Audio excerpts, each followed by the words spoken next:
할렐루야. 지난 6개월 동안 새로운 리더십 우리 방복원 목사님과 함께 교회를 든든히 세워가면서 열심히 살아오신 여러분 모두를 축복합니다. 열심히들 사셨죠? 감사가 넘치는 복된 역사 있게 되시기를 주의 이름으로 축복합니다.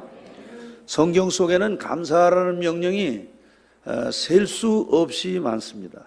특별히 이제 우리는 신약 성경을 통해서 범사에 감사하라는 것이 우리를 향하신 하나님의 뜻이라는 사실을 알고 있습니다. 하나님께 감사를 드린 사람들의 경우를 보면은 성공과 행복을 누리는 그런 환경에서 감사한 사람들이 있는가 하면은 질병과 고통의 아픔 속에서 오히려 도전하면서 감사한 그런 사람들의 이야기가 많습니다. 특별히 실패와 절망 속에서 드린 감사, 또 핍박과 억압 속에서 드린 감사, 그리고 죽음의 공포 속에서 또한 감사가 더 많았다는 것입니다. 저들은 질병이라든지 고통이라든지 또는 아픔이라든지 실패라든지 억압이라든지 핍박 자체를 보지 않고 하나님을 보았기 때문에 감사할 수 있었습니다. 야곱이 베델에서 그 형의 낯을 피해서 도망하던 중에 하나님을 만나고 하나님의 임재를 발견하고 거기서 감사하면서 이제 자기가 배웠던 그 돌 기둥이 성전이 될 것과 그 성전을 유지하는 것에 하나님께서 성전 유지 원리로 11조를 작정하게 하시고 이것이 바로 이스라엘 신앙의 토대가 되게 하셨다는 것입니다. 그리고 다니엘과 그의 친구들은 풀무불과 사자굴에서 하나님을 찬양하고 감사했습니다. 바울은 빌립보 감옥에서 감사하면서 옥토가 흔들리고 놀라운 기적이 일어나고 간수장이 자살하려고 하는 그 순간에 오늘 우리가 복음 중에 복음으로 받아들이는 주 예수를 믿으라. 그리하면 너와 내 집이 구원을 얻으리라. 할렐루야. 이 메시지가 나오도록 하나님이 역사하셨다는 것입니다. 저들이 그렇게 감사할 수 있었던 것은 자신의 모든 상황을 뒤바꿔 주시는, 역전시켜 주시는 그러한 하나님을 확신했기 때문입니다. 사도 요한은 나이가 90세가 돼서 플라비우스 왕조의 마지막 30년을 채우지 못하고 그 버림받은 황제로 암살을 당한 도미티안의 그 박해 시절에 반모섬에서 유배를 하고 있었습니다. 그때 그가 그 호라 성체 동굴에서 기도할 때 장차 임할 하나님의 나라인 새하늘과 새 땅을 보면서 감사할 수 있었습니다. 자, 이러한 모든 상황을 종합해 보면은 감사는 역경이라든지 시련 그리고 아픔과 고통 속에서 나온다는 것을 발견하게 됩니다. 오늘 본문은 어떻게 감사해야 될 것인가 하는 것을 우리들에게 말씀하고 있습니다. 첫째로 뭐라고 말씀하느냐 한번 따라합시다. 여호와께 감사하라. 그래서 시편 107편은 여호와께 감사하라로 시작이 됩니다. 그 성경 원문을 보면 이 감사한다고 하는 것은 경배한다, 찬양한다, 또는 인정한다, 손을 편다, 제물을 드린다, 또는 감사하다고 말한다 등 다양한 뜻을 함축하고 있습니다. 그러니까 하나님을 인정하고 경배와 찬양을 드리는 것, 이게 뭐냐?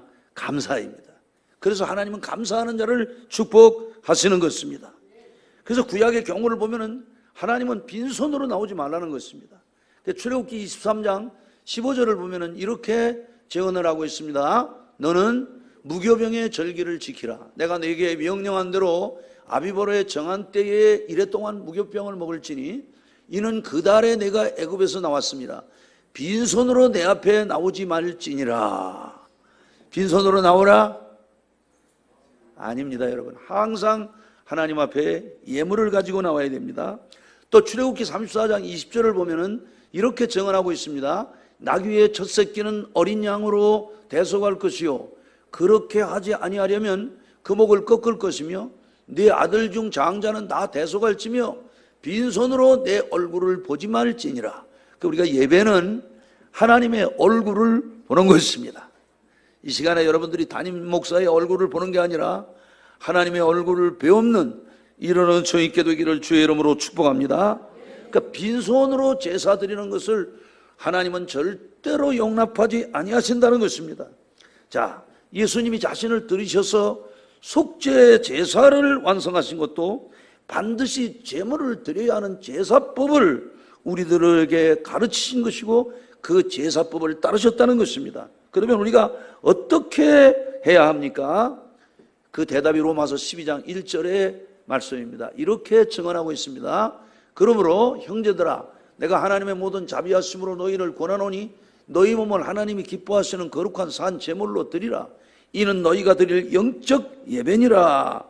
이렇게 말씀하고 있습니다. 즉 너희 몸을 하나님께 드리라는 것입니다. 그러니까 나의 삶, 나의 소유, 그리고 나의 전부를 드리는 것, 이것이 우리 자신을 산 제사로 드리는 것입니다. 자, 우리 이야기로 바꾸겠습니다. 내가 살아있을 때 감사하고, 그리고 내가 살아있을 때 기도하고, 내가 살아있을 때 찬양해야 합니다. 무엇이 되었든 간에 살아있을 때 드리는 것, 이것이 하나님이 우리들에게 찾는 감사임을 믿으셔야 합니다. 자, 그러면 우리가 무엇을 감사해야 됩니까? 본문 2절을 보니까 구원하심에 감사하라. 할렐루야.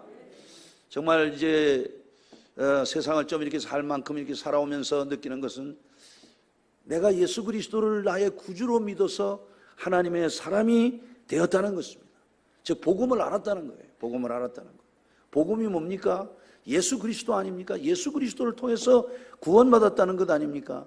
저는 어제 한 50년 전, 47년, 8년 전에 만난 우리 선배들, 영화교회 원로 목사님이신 김연도 목사님, 오랜만에 만났습니다. 그래서 저녁을 같이 하고 한 밤 한 11시 반까지 같이 교제를 하고, 그리고 또 영화교회 파송 선교사로 그 브라질에서 큰 목회를 하고, 브라질의 그 원주민 신학교, 브라질의 그 상파울루에 있는 원주민 신학교에서 많은 제자를 길러내고, 그리고 그 파송 선교사로 미주에서 그 중남미, 북미, 남미, 뭐 뉴질랜드, 호주 이쪽까지 쭉 있는 그 KAPC라고 미주 한인 예수교 장로교회 총회장을 지내신 그 김영수 목사님, 다 친구들이고 이제 선배들이고 이랬는데, 자, 그분들과 만나서 우리가 같이 이야기를 하면서 우리가 같은 그 공통점을 느낀 건 뭐냐? 복음의 은총이 얼마나 귀한 것인가? 우리들이 예수를 믿고 하나님의 자녀가 된 것이 얼마나 귀한 것인가? 그리고 그분들이 다 그렇게 목회를 성실하게 하고 지금도 존경받는 목회자로 그렇게 살 수 있었던 것은 바로 복음을 알았다는 것입니다, 여러분. 할렐루야!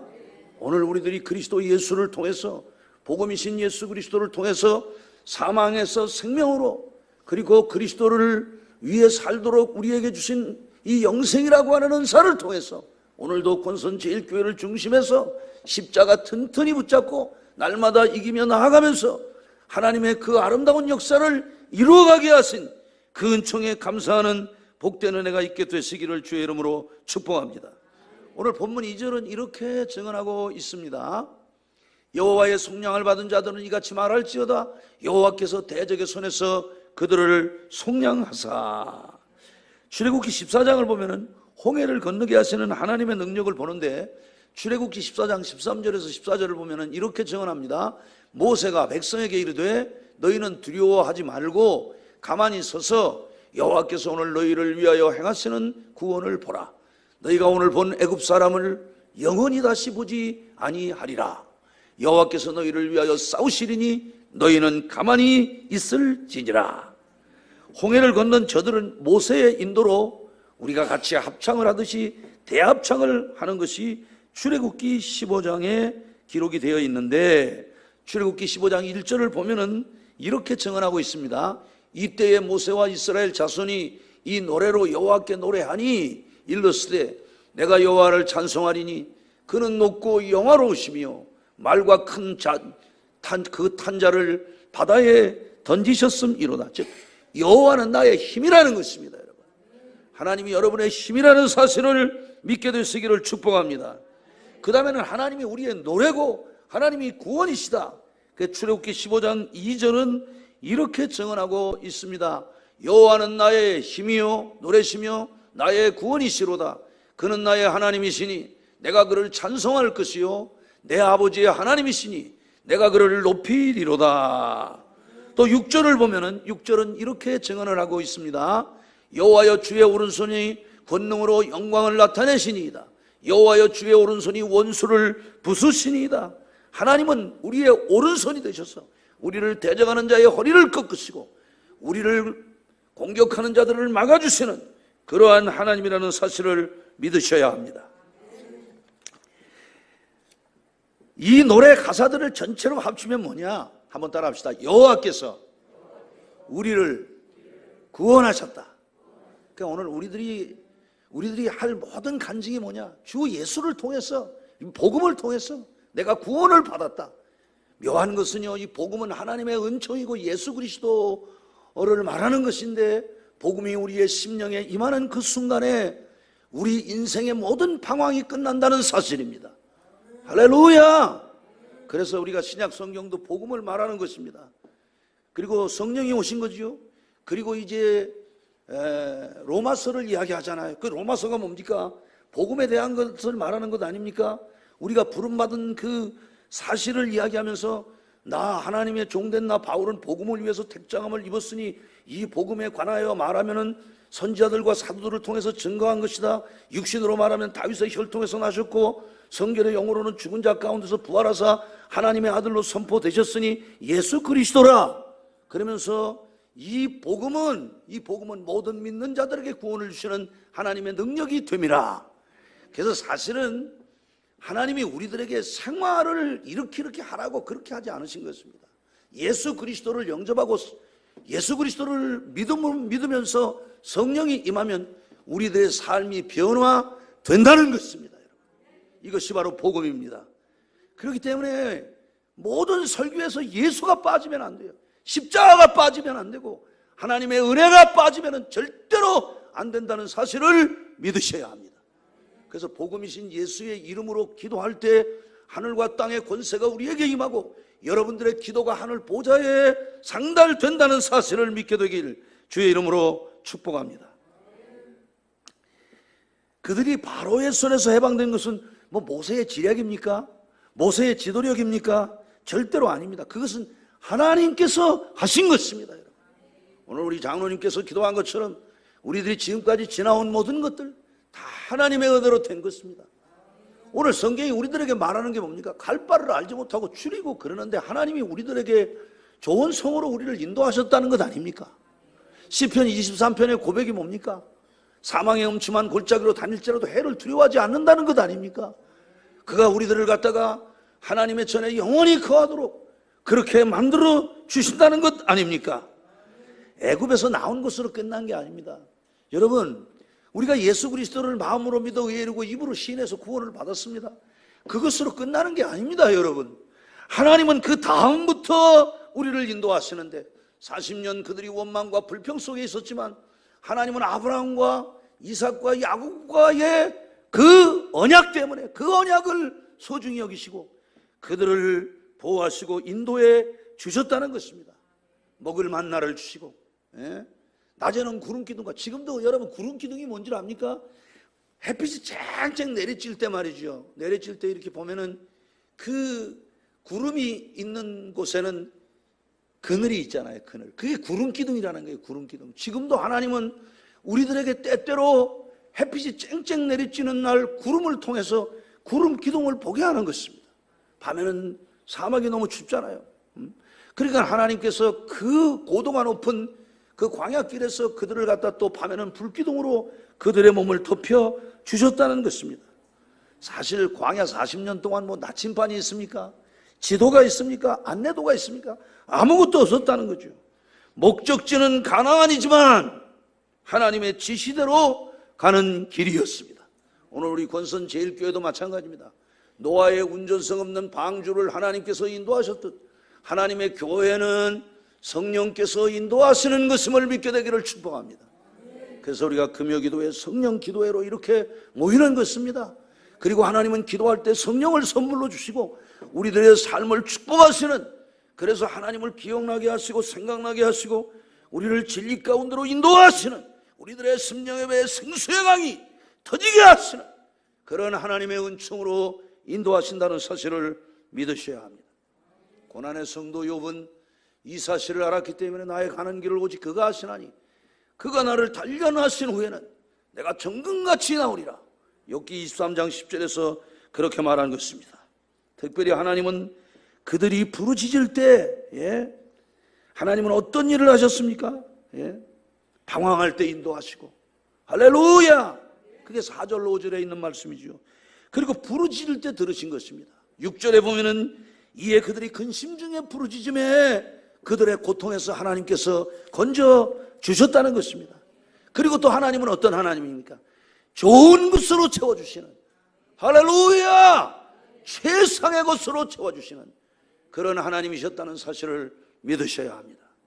84년 3월 5일 갈 바를 알지 못하고 교회가 없는 곳을 찾아 이곳으로 와서 정말 아무것도 없는 곳에서 시작되는 이 권선 제1교회였지만 우리 예수님이 이 땅에 오시는 예수님을 메시아가 말한 것처럼 고운 모양도 없고 풍채도 없던 그런 주님을 통해서 주님을 만주로 세우시고 그를 통하여 구속을 이루시고 이 우주적 교회를 세우신 우리 주 예수 그리스도의 하나님 영광스러운 아버지는 이곳에서 부족한 종의 40년 목회를 인도하시고 금년 또 이렇게 하나님께서 좋은 세대교체를 통해서 새로운 리더십으로 나가게 하시고 여러분들 모두를 하늘 본향으로 인도해 가시는 은총의 하나님이라는 사실을 믿으셔야 합니다. 분명한 사실 하나는 하나님은 언제든지 좋은 것으로 채워주시는, 할렐루야! 최상의 것으로 채우시는 그런 하나님이시라는 사실을 믿으셔야 합니다. 우리 임 장로님 27살에 만났는데 우리 임 장로님 참 그때만 해도 정말 저분이 장로가 될 수 있을까? 그런데 하나님께서 지금 우리 노예, 우리 수원 노예가 우리 합동 측에 160개 정도 노예가 되는데 상해비를 한 15번째 정도 내는 가장 타 클래스에 있는 노예입니다. 총회장을 2명이나 냈죠. 주필이 2명이나 나왔죠. 총무가 하나 나왔죠. 지금도 우리 합동 측에서는 정말 가장 좋은 이런 노예 아닙니까? 그런 노예의 장로회 회장 아닙니까? 할렐루야! 그러니까 하나님은 어떤 하나님이냐? 항상 우리들을 최상의 길로 인도하시는 그런 하나님이라는 사실입니다. 그리고 이렇게 늘 웃음으로 모든 성도들을 대하는 아주 젊고 씩씩한 우리 방복은 목사.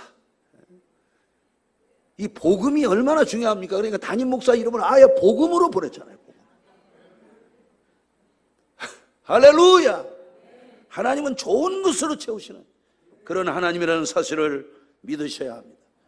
하나님은 어떤 하나님입니까? 오늘 구절을 보니까 그가 사모하는 영혼에게 만족을 주시며 줄인 영혼에게 좋은 것으로 채우신다는 것입니다.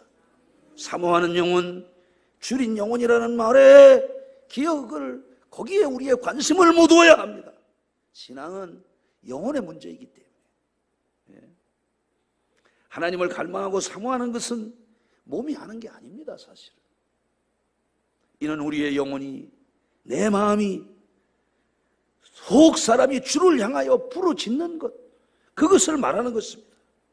그 구절의 뜻은 하나님을 진심으로 사모하면 하나님이 좋은 것으로 채워주신다는 것입니다. 여러분, 할렐루야! 지금 주신 게 하나님이 내 삶에 최고로 주신 것이야. 그래서 여기에 감사하고 그렇게 하면은 하나님은 더 좋은 것으로 우리들의 삶을 축복하시는 그런 하나님이라는 사실, 이전에 경험하지 못했던 것으로, 그래서 날마다 한번 따라 합시다. 새삼스럽게, 날마다 새삼스럽게, 지루하지 않아요. 그 복음을 아는 사람들은 우울하다, 그리고 복음을 전하고 났는데 갑자기 번아웃 됐다, 그건 다 그 복음을 모르는 사람입니다. 복음이 그 속에 있는 사람은 절대로 그런 일이 있을 수가 없어요. 할렐루야! 우리는 어제 김연도 목사님, 또 김영수 목사님, 그리고 옛날 흑석동에 같이 있다가 이단 사역 크게 하시고 합신 측에서 총회장을 하신 우리 박형택 목사님, 뭐 여러 선배들 뭐 줌을 통해서 같이 이렇게 이야기를 하면서 그 이제 뭐 저는 사실 제일 막내인데 또 이제 우리가 앞으로 이제 그분들이 전부 다 해외에서 들어오신 김영도 목사님도 지금 미국에 거주하고 계시잖아요. 김영수 목사님은 뭐 브라질에 계신데 미국에서 3개월, 한국에서 3개월, 또 다른 선교지 가서 3개월 이렇게 있으면서 이제 이렇게 지나는데 또 앞으로 우리가 만나서 같이 또 교제를 하기로 이렇게 한 열흘 안에 이제 다시 만나서 하룻밤을 지새면서 이분들 얼마나 간증할 게 많은지 저보다 목회를 많이 해서 저도 말하기를 참 좋아하는데 어제 나 듣다가만 왔다니까. 그거 정말 선배들한테 들을 얘기들이 너무 많은데 감사한 건 뭐냐? 복음을 알고 있기 때문에 하나님이 너무 좋은 것으로 채워주셨기 때문에 번아웃되지 아니하고 지치지 아니하고 지금도 너무너무 편안한 노후들을 보내고 있다는 사실. 할렐루야. 저와 여러분은 어떻습니까? 죄로 심판받고 멸망할 우리를 구원해 주신 것 아닙니까 여러분? 정말 이거 너무 감사한 것 아닙니까 여러분? 죄로 심판받고 멸망받을 수밖에 없는 우리를 구원해 주셨습니다. 전쟁의 위기 속에서 우리 6.25 사변을 통해서 우리 6.25 사변 때 우리 부모님들이 돌아가셨으면 오늘 여기 있겠습니까? 우리 6.25 사변 때 말이죠. 남한에서 147만 4,269명이 죽었어요. 한국 사람이 90% 죽었어요. 그리고 미군이 14만 4,073명이 죽었습니다. 14만 4,173명이 죽었네요. UN 참전 용사들이 17,260명이 죽었어요. 공산당 쪽에서는 142만 명이, 포로로 12만 명이, 6.25를 전체 보니까 군인이 우리나라 인민군들, 뭐 유엔군들 100만 명이 죽었고 한 200만 명이 죽고 1,000만 이상 가족이 생겼다는 거죠. 그리고 세계에서 한국 사람들이 모르는 게 딱 두 가지가 있다고 그래요. 두 가지가 있다. 그게 뭐냐? 대한민국이 얼마나 잘 사는 나라인지를 대한민국 사람들이 모른다는 거예요. 세계에서 제일 잘 사는 나라인데, 제일 편안한 나라인데 그걸 모른다는 거예요. 그 다음에 또 하나 모르는 게 뭐냐? 대한민국이 세계에서 제일 위험한 나라라는 거예요. 다른 나라는 핵이 들어온다 그러면 못 들어오게 하는데 우리는 센 거 들어오라고. 미국 함대 중에서 제일 센 핵함이 들어왔다 그러면 마음이 편안해요. 세계는 다 불안해하고 있는데 이 모든 게 다 기적 아닙니까? 우리 지난 1953년 7월 27일에 1129일간 지속된 6.25가 끝나고 정전이 된 이래로 정말 우리가 얼마나 많은 일들을 많이 겪었습니까 여러분? 그런데 그런 속에서도 하나님은 우리들의 발걸음을 여기까지 지금까지 이때까지 인도하시고 한강의 기적을 통해서 그 당시에 149개 우리나라가 세워졌을 때 148위에 속해 있는 세계에서 가장 가난했던 나라. 이런 나라를 하나님께서 이렇게 은혜를 주셔서 지금 이 미래학자들이 얘기한다는 거예요. 대한민국이 망하지 않는 게 신기하고 대한민국이 참 이렇게 발전하는 그 자체가 신기하다는 것 아닙니까? 왜 그렇습니까? 교회가 있기 때문에. 바로 여러분들 같이 주 예수 그리스도를 나의 주 나의 하나님으로 섬기면서 전능하신 하나님 앞에 기도하는 성도들이 있기 때문에 복음의 은총을 향유하고 누리고 있는 저와 여러분들이 있기 때문에 하나님이 이 땅을 축복하신다는 사실을 믿게 되시기를 주의 이름으로 축복합니다. 시편 107편 20절을 우리 다 같이 읽고 마치겠습니다. 그가 그의 말씀을 보내어 그들을 고치시고 위험한 지경에서 건지시는 도다. 고치시고 건지시고 살려주셨습니다. 밤에는 문빗장을 잠가주셨어요. 대한민국 정말 불안한 정정이고 그렇지만 하나님께서 남북 대치 상황 속에서 문빗장을 잠가주셨고 그리고 아침에는 열어주셨습니다. 아침에는 예수로 눈을 뜨게 하시고 저녁에는 예수로 눈을 감게 하셨습니다. 감사할 일이 수백 가지가 넘습니다. 불평하는 마음, 언어, 태도를 감사로 바꿉시다.